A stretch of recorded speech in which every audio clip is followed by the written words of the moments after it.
Hello, I'm really happy to be here with Professor Sergio Puig, who has just completed a book entitled At the Margins of Globalization, Indigenous Peoples and International Economic Law. Professor Puig, congratulations. Well, thank you. Thank you so much, and thank you for being here in your house and at this beautiful place in Arizona.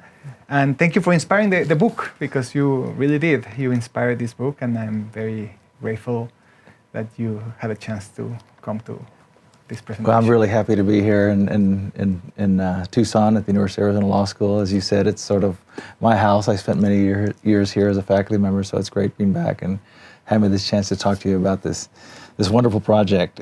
As you mentioned, I've done work on Indigenous peoples, and I really enjoyed the conversations that we've had. I've learned a lot from your insights, and I mean, you come from this topic as an expert on international economic law. That has really been your core subject. Is that fair to say? And then you branched out into this intersection, I should say, with Indigenous peoples' rights.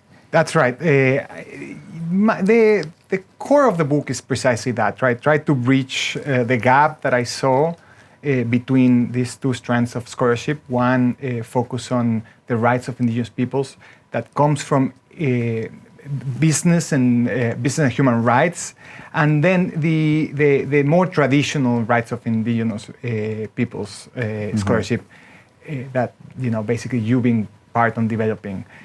And the whole project, I think, had a little bit of a seed, right? When I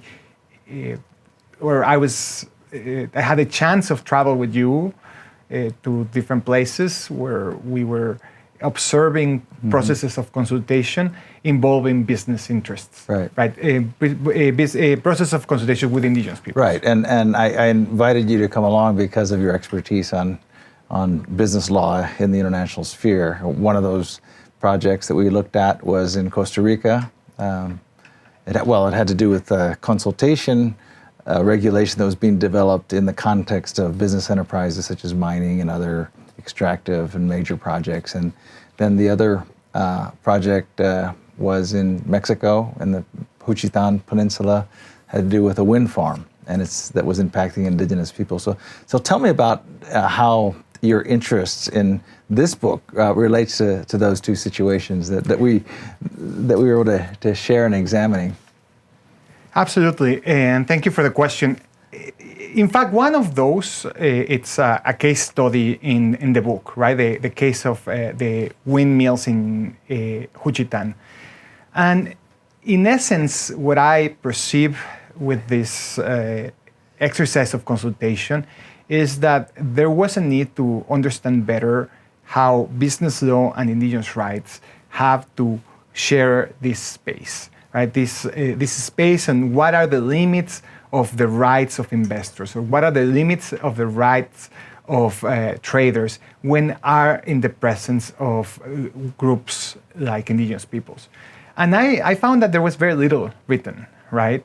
There was barely any mention in the literature, and I was very excited to try to take on this project, in part because I felt there was an opportunity to make a contribution, right? To make a contribution in which you can actually say, well, these two different areas of law that sometimes seem too separate, right? The human rights of Indigenous peoples and the rights of investors are actually connected in deep ways, right? And I think that trip to Juchitán was the beginning of it, right?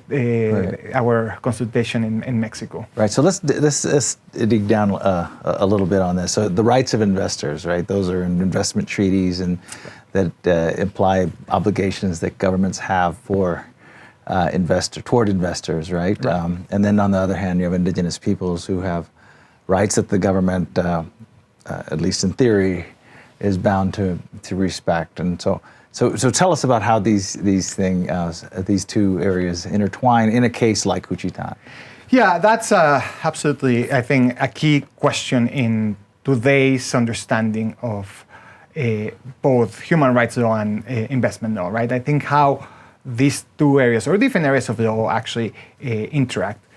I think in a case like this, I think governments should be aware that while they have some commitments, as you will said, that are expressed in bilateral or international economic agreements like bilateral investment treaties, that doesn't mean that they can ignore the protections and the duties that they have towards indigenous peoples. Mm-hmm. So the main question is how to harmonize and adopt policies that, while they conform with their obligations, they also do not breach the investment treaties.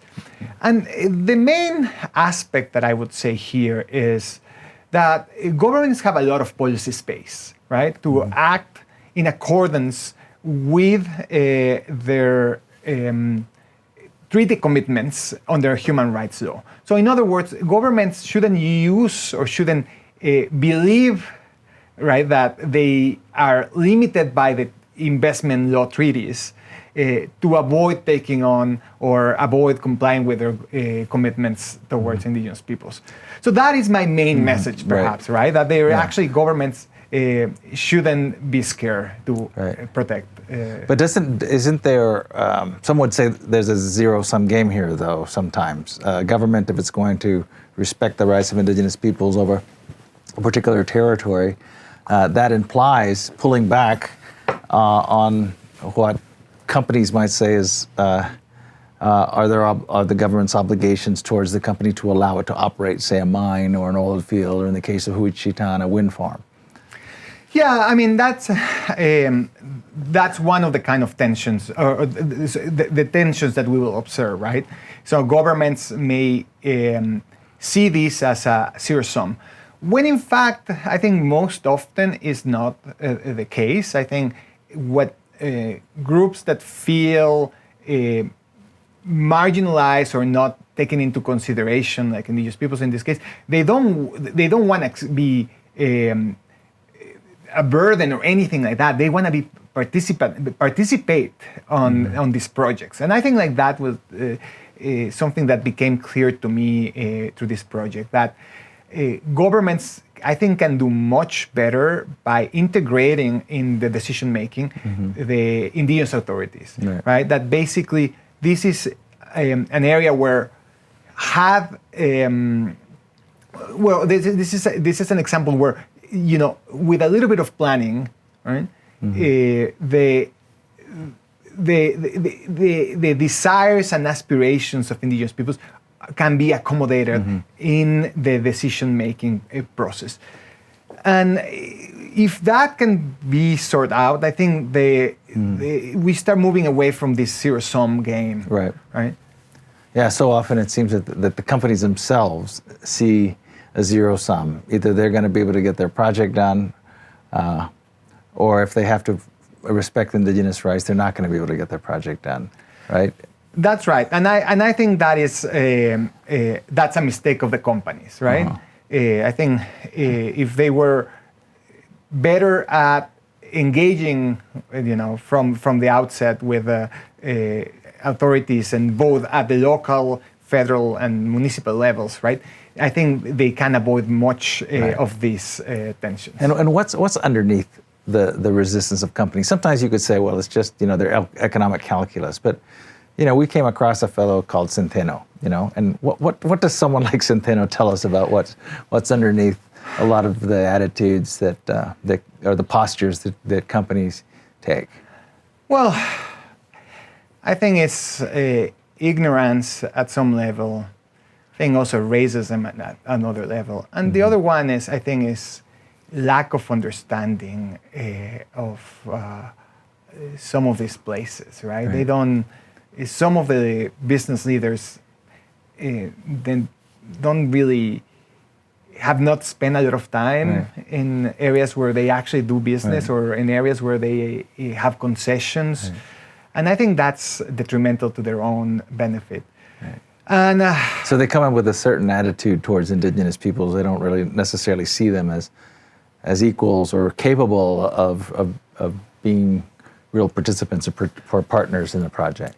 Right, and I think that is something that, or that type of attitude is across different sectors, right? I think many, I'm sure there's many businesses that do the right thing, right?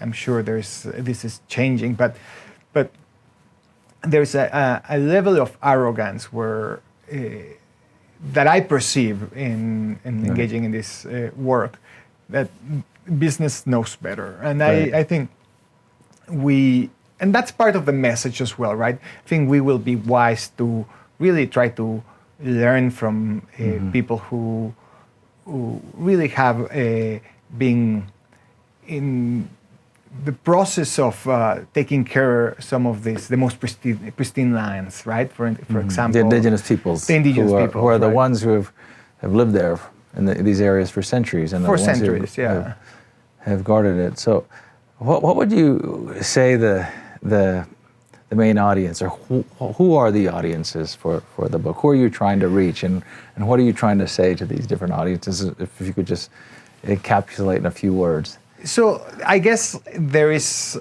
maybe two different audiences. One is the audiences of indigenous rights advocates, right? Who I think have not paid sufficient attention to the new possibilities of using different tools from different areas of international law to advance the interest of indigenous peoples. In this case, international economic law. International economic law, right? So, and here there's some examples, right? Like the case of the Inuit exception that was successfully upheld at the World Trade Organization's appellate body, or some successes in different areas of international finance. And I think that it's something that we can, or indigenous advocates can rely more, right? Like engage with international economic organizations to advance the rights and interests of indigenous peoples. At the same time, I think I wanted to make much more aware the scholars in my field that a way of understanding globalization without indigenous peoples, it's a way of understanding just part of globalization. We're not accustomed to see the negative effects. And one way that we can actually zoom into the negative effects of globalization is by seeing the most vulnerable of our members. And sadly, and I think this is also one of the messages of the book, that without really trying to understand the structural issues in our international economic frameworks, we won't be able to resolve the deep distrust that we have against international trade and economic law. Right. So it's really a book that tries to bridges different points of views and reconcile them in a way, you could say. Yeah, in a way, I think it's hard to provide many solutions to the big questions that the book raises. I think one of the main points that I'm trying to make here is we need to adapt our international economic agreements in a way that we put the people most affected by globalization first, right?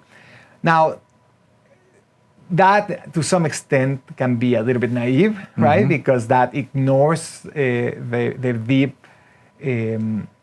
structural issues that are at play. But at least I think by describing how they operate, I think people with better ideas will come participate. And that's really the innovation of the book, isn't it? I mean, you have a vast literature and a lot of thinking and a lot of politics around the global economy and all these bilateral, multilateral investment treaties and a lot of activity around them. But the issues of indigenous peoples and human rights that you're addressing really are as the book says, they're at the margins, right? And so that you're trying to bring them in from the margins.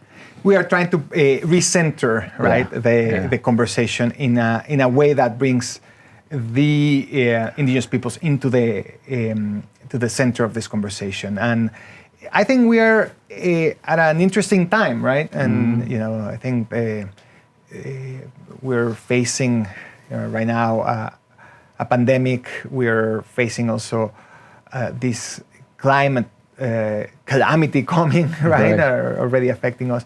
And I think it's time to find solutions that can actually be not only sustainable, right, but also that address the most vulnerable of us. And I think that's part of what I wanna. That's how I wanna move the conversation. Right. Yeah, right? and with these calamities, we many of us tend to just be so centered in our own world and what's around us, right? And it's easy to forget about the out of sight and the people who are not as well off. You and I were able to have this conversation because we've both been vaccinated, fully vaccinated, and so we're able to have a conversation without masks. But so many in other parts of the world aren't able to do that, including indigenous peoples throughout the world. Absolutely, and I think the same has happened with the conversation around international trade, right? Like, with the vaccine, right? This vaccine nationalism that you see, right? It's like this is for us. We don't export anything, and you're right. I think like that is the reaction, right? That with people or governments are in these situations, right? That they face new challenges. The first reaction is like, well, we'll address them, and we have to take care of our populations. But I think that it's myopic, right? If we don't really address, basically from a more inclusive perspective, what all these issues that are actually interconnected. Yeah. And that's again is a theme of the book, right? These issues that are put to the margin, or people who are placed at the margins, really showing their centrality or putting them more towards the center and demonstrating the interconnectedness of the concerns that they have. So what's next? I mean, you are a scholar, you're a professor, you dedicate yourself to scholarship and writing. You're still relatively in the early stages of your career, I would say, from my standpoint at least, although you're quite accomplished. What's next? Well, thank you. We were chatting a little bit about this. I think that the challenges that Latin America faces in the next few decades are immense, right? And I think I want to participate in those conversations and try to bring to the attention of American legal scholars the importance of these issues. I think for many years, Latin America has been seen as this problematic region, at least from the perspective of the U.S. It's also, if anything, a footnote in most of the scholarly about legal issues, right? I mean, I think maybe with the exception of indigenous rights, right? That you being a pioneer and a force. But I think in most of the literature in Latin America doesn't really, in the law, the legal literature doesn't appear very much in. It appears in the appears in the margins. Right. So I think part of that is now kind of bringing attention of this type of. So issues. Again, I see a theme here, looking at what's at the margins and trying to put it more in the center. Yes, that's well put, right? Yeah. So now do that with Latin American issues. Yeah. Well, great. Well, congratulations again. The book is At the Margins of Globalization, Indigenous Peoples and International Economic Law. It's been a pleasure talking with you, Professor Puig, and I wish you great success with the book. Well, thank you, and thank you for inspiring the book, and it's such an honor. Thank you. Yeah, thank you.